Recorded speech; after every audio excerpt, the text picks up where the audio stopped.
வணக்கம் என் தமிழ் உறவுகளே. முருகப்பெருமானின் 6 படை வீடுகளையும் ஒரே இடத்துல பார்க்கணுமா? அப்ப கண்டிப்பா இந்த கோவிலுக்கு வாங்க. இந்த கோவில்ல முருகப்பெருமானின் 6 படை வீடுகளும் ஒரே இடத்துல இருக்கு. மம்முட்டி தேவயானியும் நடித்த மறுமலர்ச்சி திரைப்படம் இந்த கோவில்ல தான் எடுக்கப்பட்டது.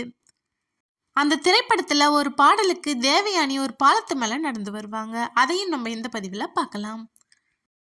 இடுமன் கடம்பனை தரிசனம் பண்ணிட்டு இப்ப நம்ம படிக்கட்டுகளை ஏற ஆரம்பிக்கலாம். இந்த கோவில் எங்க இருக்குன்னு பாத்தீங்கன்னா விழுப்புரம் மாவட்டம். விழுப்புரத்துல இருந்து திருவண்ணாமலை செல்லும் நெடுஞ்சாலையில ஒதியத்தூர் அப்படின்ற ஊர்ல தான் இந்த கோவில் இருக்கு. சாலையில போகும் பொழுதே இந்த கோவிலை நம்மளால பார்க்க முடியும். இந்த கோவிலுக்கு வந்து இங்குள்ள முருகப்பெருமான தரிசனம் பண்ணிட்டு போனோம் அப்படின்னா திருமண தடை நீங்கும், குழந்தை பாக்கியம் உண்டாகும், அரசு வேலையும் கிடைக்குங்க. அது மட்டும் இல்லாம கடன் பிரச்சனைகளும் தீரும். அனைத்து விதமான தோஷங்களுக்கும் இங்க பரிகாரங்களும் நடக்குது. 2 குன்றுகளுக்கு நடுவுல பாலம் அமைச்சு இந்த கோவிலை ரொம்பவே அழகா கட்டியிருக்காங்க.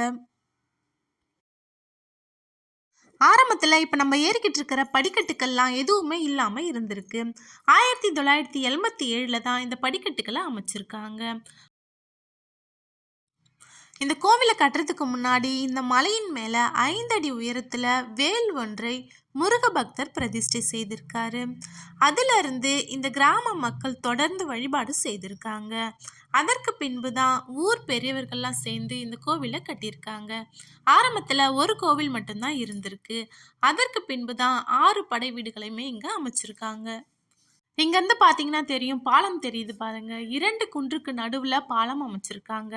அந்த பாலத்தின் மீது தான் தேவயானி பாடலுக்கு நடந்து வருவாங்க. ஆரம்பத்துல இந்த கோவில் இப்படிதாங்க இருந்தது பார்க்கறதுக்கு. அதற்கு பின்பு தான் கோவிலை மாற்றி அமைச்சு கட்டியிருக்காங்க. இங்க விநாயக பெருமான் இருக்காரு. நம்ம தரிசனம் பண்ணிட்டு கோவிலுக்குள்ள போகலாம்.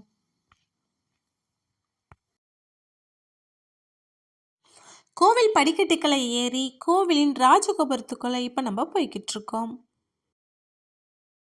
கோவிலுக்குள்ள வந்ததும் அமைதியான சூழல்ல முருகப்பெருமான தரிசனம் பண்றது மனசுக்கு நிறைவா இருந்ததுங்க. இப்ப நம்ம முருகப்பெருமானின் வேலையும் கொடிமரம் பலிபீடம் எல்லாத்தையுமே தரிசனம் பண்ணிட்டு இப்ப நம்ம உள்ள போய்கிட்டு இருக்கோம். முருகப்பெருமானின் மயில் வாகனத்தை இங்க நம்ம தரிசனம் பண்ணிக்கலாம். கருவறைக்கு முன்பு உற்சவர் சிற்பம் இங்க இருக்கு.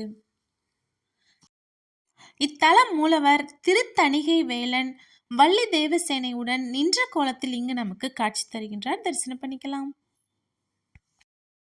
இப்ப நம்ம கோவிலை சுற்றி தான் வலம் வந்துகிட்டு இருக்கோம். கோவிலை சுற்றி வலம் வரும்பொழுது முருகப்பெருமானின் 6 படை வீடுகளையுமே நம்ம வரிசையா பார்க்கலாம். 6 படை வீடுகளுக்குமே சென்று அங்கு உள்ள மூலவரை போலவே வடிவம் அமைத்து இங்கு பிரதிஷ்டை செய்திருக்காங்க.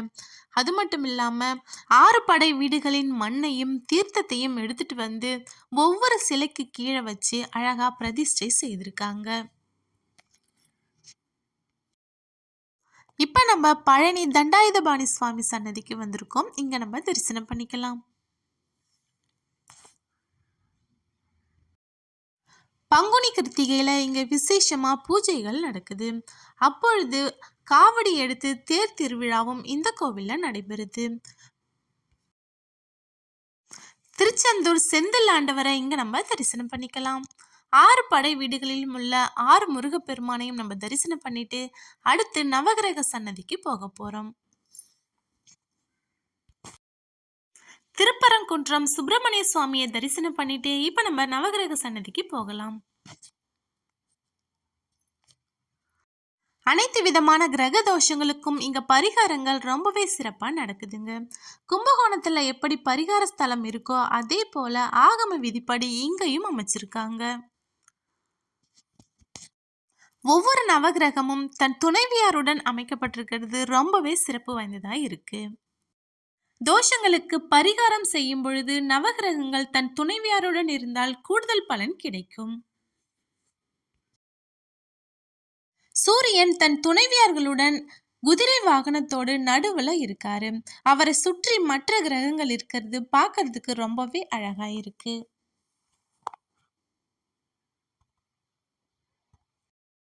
நவகிரக சன்னதியை சுற்றி வந்து நம்ம தரிசனம் பண்ணிட்டு இப்போ கோவிலின் வெளிப்பகுதியை தான் பார்த்துக்கிட்டு இருக்கோம்.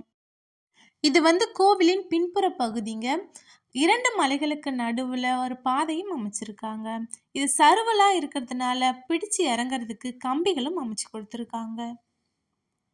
பார்க்கறதுக்கு ரொம்பவே அழகா இருக்கு. 2 மலைகளுக்கு நடுவுல போறது ரொம்பவே அழகா இருக்கு பார்க்கறதுக்கு. முருகனின் 6 படை வீடுகளையுமே ஒரே இடத்துல தரிசனம் பண்ணது உங்களுக்கு பிடிச்சிருக்குன்னு நினைக்கிறேன். வீடியோ பிடிச்சிருந்தா லைக் பண்ணுங்க, ஷேர் பண்ணுங்க, கமெண்ட் பண்ணுங்க. மறக்காம சேனலை சப்ஸ்கிரைப் பண்ணுங்க.